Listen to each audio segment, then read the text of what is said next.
Hello everyone, welcome back to my channel.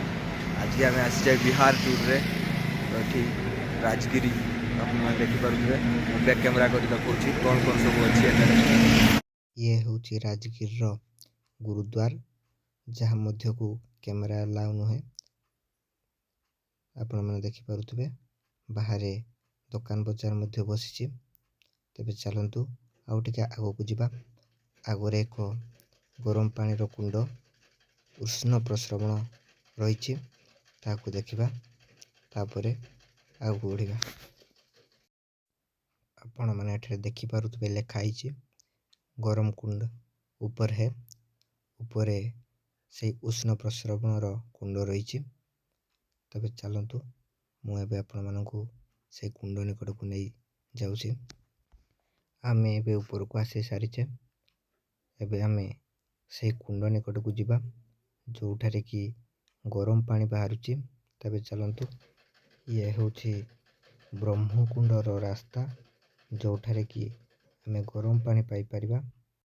ये हूँ से कुंडर आसुवा गरम पानी। एठारे लोक मैंने गाधेवा बहुत भीड़ करिसेंती। तबे चलतु एबे आमे मुख्य कुंड आड़ को जीवा। ये हूँ से मुख्य कुंड। एठारे भीड़ बहुत तेणु आम तलक न जाई बाहर को जीवु। बर्तमान आम आसी पहुँची जाइए राजगिर मुख्य आकर्षण पहाड़ उपरे थिबा बुद्ध शांति स्तूप को। एठाकू पहुँचवाई हेले आमको रोपवे साहाय्य नापी पड़ो। तेबे एबे आमे रोपवे टिकेट काटिबा एवं से शांति स्तूप आड़ को जीवा। बर्तमान आम रोपवे माध्यम पहाड़ उपर को जीवा एवं बुद्ध शांति स्तूप निकट को पहुँचवा। जनका प्रति एठारे रोपवे प्राइज मात्र 120 टंका। रोपवेटी बहुत बड़ अच्छी तेणु आपण मैंने यहाँ मन भरी उपभोग करें। रोपवे उपरू पहाड़र सौंदर्यता खूब आकर्षणीय एवं मंत्रमुग्धकर। रोपवे बसिले अवश्य टिके डर लगिले यह खूब आनंददायक। तेणु आपण मैंने थे एठाक आसतु एवं रोपवे मजा नियंतु। ये हूँ से बौद्ध स्तूप जहाँ को देखापी आम मैंने रोपवे मध्यम एत दूर को आसीचे। आपण मैंने देखिपे ये बौद्ध स्तूप को यहाँ सम्राट अशोक निर्माण करते। कलिंग युद्ध पर सम्राट अशोक चंडाशोक धर्माशोक हो जाते एवं से बुद्ध धर्म नहीं तापर परे से यही बौद्ध स्तूप गुड़ी को निर्माण करते। यहीपरि अनेक बौद्ध स्तूप आपण मैंने ओडिशा रे मध्य देखापी पाइबे। वर्तमान में आमर द्वितीय स्थान नालंदा विश्वविद्यालय आड़ को यात्रा आरंभ करवा। हेलो एवरीवन, एबे आम नालंदा विश्वविद्यालय उपरे अच्छे जो कि दिने चंद्रगुप्त मौर्य पाठ पढ़ुते आउ चाणक्य पाठ पढ़ुते। आप देखिपे ये माटी पोती रही नालंदा विश्वविद्यालय। खरा बहुत होची, फेस क्लियर आसुनी। बैक कैमेरा देखा कि आपको ये देखु क्लियर हो ना। खरा बहुत तथापि मुझे देखापी चेष्टा कर नालंदा विश्वविद्यालय व्यू देखिपे। तेज चलतु आड़े भल कि देखा।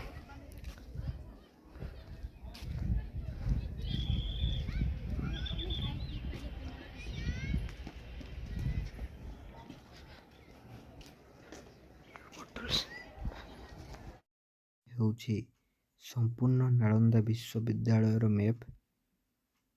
आउ ये हूँ से नालंदा विश्वविद्यालय जो दिन 10,000 अधिक छात्र छात्री पाठ पढ़ुते। ये हूँ विश्वविद्यालय प्रवेश द्वार।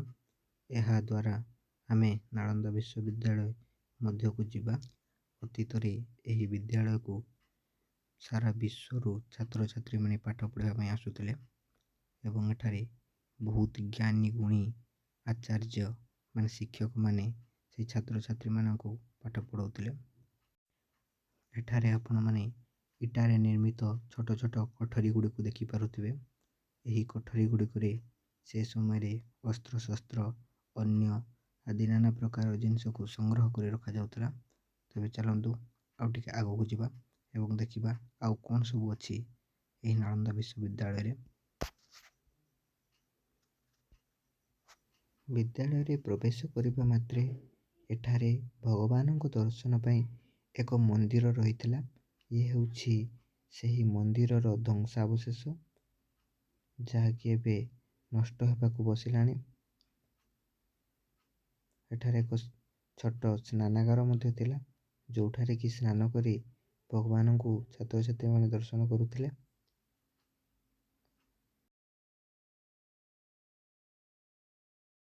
ଏଠାରେ ଅନେକ ଗୁଡ଼ିଏ ଇଟାର ଛୋଟ ଛୋଟ ଆସନ ସଦୃଶ୍ୟ କିଛି ନିର୍ମାଣ କରାଯାଇଛି। ବୋଧହୁଏ ଏହି ଆସନ ଗୁଡ଼ିକରେ ବସି ସେତେବେଳେକାର ବିଦ୍ୟାର୍ଥୀମାନେ ପାଠ ପଢ଼ୁଥିଲେ। ବର୍ତ୍ତମାନ ଆମେ ନାଳନ୍ଦା ବିଶ୍ୱବିଦ୍ୟାଳୟର ଛାତ୍ରାବାସ ନିକଟରେ ପହଞ୍ଚି ସାରିଛୁ। ଏ ହେଉଛି ସେତେବେଳେକାର। କୁହାଯାଏ ଏଠାରେ ଏକ ବିଶାଳ ଲାଇବ୍ରେରୀ ମଧ୍ୟ ଥିଲା, ଯେଉଁଠାରେ କି ଦୁନିଆର ସବୁ ପ୍ରକାରର ବହି ଉପଲବ୍ଧ ଥିଲା, ଯାହାକୁ କି ଇଂରେଜମାନଙ୍କର ଦ୍ୱାରା ଦହନ କରିଦିଆଯାଇଥିଲା ଏବଂ ତାହା 6 ମାସ ଧରି ଜଳିଥିଲା। ତେବେ ଚାଲନ୍ତୁ ଏଠାରେ ଆଉ ସମୟ ବିଳମ୍ବ ନ କରି ଏବେ ଆମେ ଯିବା ବୋଧଗୟା ନିକଟକୁ, ଯେଉଁଠାରେ କି ଗୌତମ ବୁଦ୍ଧ ବୌଦ୍ଧତ୍ୱ ଲାଭ କରିଥିଲେ। ବର୍ତ୍ତମାନ ଆମେ ବୋଧଗୟା ନିକଟରେ ଆସି ପହଞ୍ଚି ଯାଇଛେ। ଏଠାକାର ମୁଖ୍ୟ ବୁଦ୍ଧ ମନ୍ଦିର ମଧ୍ୟକୁ ମୋବାଇଲ ଫୋନ୍ ବାରଣ ରହିଛି, ତେଣୁ ସେଠାରେ ଭିଡ଼ିଓ କରି ହେଉନାହିଁ। ଏଠାରେ ଥିବା ଏକ ଜଗନ୍ନାଥ ଏବଂ ଶ୍ରୀରାମଚନ୍ଦ୍ରଙ୍କର ମିଳିତ ମନ୍ଦିରକୁ ଆମେମାନେ ଆପଣଙ୍କୁ ଦେଖାଉଛୁ। ତେବେ ଆପଣ ଏହି ମନ୍ଦିରକୁ ଦେଖନ୍ତୁ। ଏ ମନ୍ଦିରଟି ମଧ୍ୟ ଖୁବ୍ ସୁନ୍ଦର ହୋଇଛି, ତେଣୁ ମୁଁ ଏହାକୁ ଭିଡ଼ିଓରେ ଏଡ୍ କରୁଛି। ଏଠାରେ ଆପଣମାନେ ଶ୍ରୀରାମଚନ୍ଦ୍ର, ଲକ୍ଷ୍ମଣ ଏବଂ ଦେବୀ ସୀତାଙ୍କର ଏକ ସୁନ୍ଦର ପ୍ରତିମା ଦେଖିବା ପାଇଁ ପାଇବେ ଏବଂ ତା ଛଡ଼ା ଏଠାରେ ଜଗନ୍ନାଥ, ବଳଭଦ୍ର ଏବଂ ସୁଭଦ୍ରାଙ୍କର ମଧ୍ୟ ବିଗ୍ରହ ରହିଛି। ଇଏ ହେଉଛି ଏଠାକାର ପ୍ରମୁଖ ବୁଦ୍ଧ ମନ୍ଦିର, ଯେଉଁଠାରେ କି ଗୌତମ ବୁଦ୍ଧ ଜ୍ଞାନ ପ୍ରାପ୍ତି କରିଥିଲେ ଏବଂ ବୌଦ୍ଧତ୍ୱ ଲାଭ କରିଥିଲେ। ତେବେ ଆଜିକାର ଏହି ଭିଡ଼ିଓଟି ଆପଣମାନଙ୍କୁ କିପରି ଲାଗିଲା କମେଣ୍ଟ ମାଧ୍ୟମରେ ଜଣାଇବେ ଏବଂ ଚ୍ୟାନେଲଟିକୁ ସବସ୍କ୍ରାଇବ୍ କରିଦେବେ। ଆଜି ପାଇଁ ଏତିକି। ଜୟ ଜଗନ୍ନାଥ।